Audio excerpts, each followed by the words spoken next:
Hi అండి. ఇవాళ నేను జీడిపప్పుతో కాజు కట్లీ చేస్తున్నానండి. దానికి కానీ ఇలా మిక్సీ పట్టేసుకోవాలి. మిక్సీ పట్టుకొని మనం వేళ్ళ మధ్య ఇలా నలిపితే మెత్తగా వచ్చేయాలండి. అలా పట్టుకుంటే సరిపోతుంది. దాంట్లో 2 టేబుల్ స్పూన్ మిల్క్ పౌడర్ వేసుకొని కలిపేసుకోవాలండి. ఇది మన స్వీట్ స్టాల్లో కొన్నదానికంటే చాలా టేస్ట్గా ఉంటుందండి. మనం చేసుకోవడం కూడా చాలా ఈజీ. ఇప్పుడు నేను ఒక బాండిల్ పెట్టుకొని 1 కప్పుకి 1/2 కప్పు షుగర్ అండి, 1/2 కప్పు వాటర్ వేసుకున్నాను. ఇది మనం బాగా ముదురు పాకం పట్టేసుకోవాలి.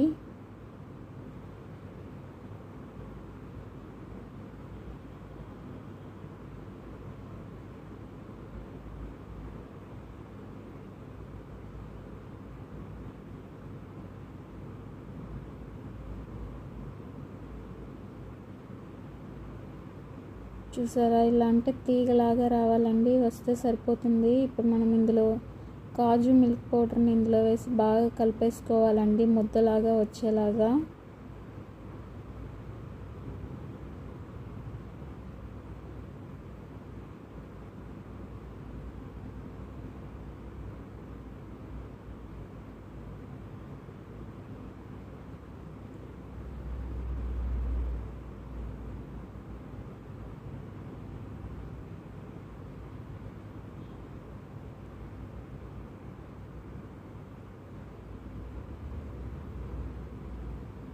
ఇప్పుడు మనం స్టవ్ ఆఫ్ వేసుకొని దీన్ని మొత్తం ఇలా కొంచెం స్ప్రెడ్ చేసుకోవాలండి, చల్లగా అయ్యే వరకు. ఇప్పుడు ఇలా ముద్దలాగా వస్తే అంతే సరిపోతుందండి. దీన్ని మనం ఇప్పుడు బటర్ పేపర్లోకి తీసేసుకొని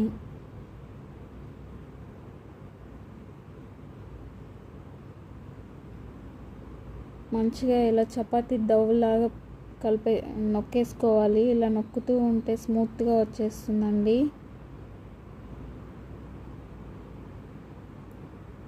ఇలా అయిన తర్వాత మనం దీన్ని చపాతీ కర్రతో ఇలా రుద్దేసుకోవాలండి, కొంచెం మందంగా.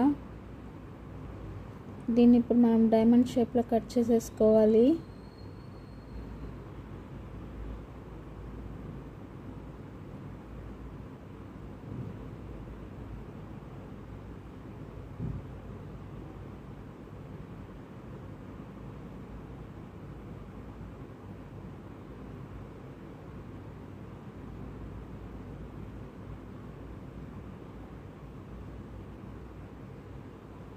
అంతే అండి, ఎంతో టేస్ట్గా ఉండే కాజు కట్లీ అండి. మనం ఇంట్లోనే ఇలా తయారు చేసేసుకోవచ్చు. చాలా అంటే చాలా టేస్ట్గా ఉంటుంది. మీకు నచ్చితే లైక్ చేయండి, షేర్ చేయండి.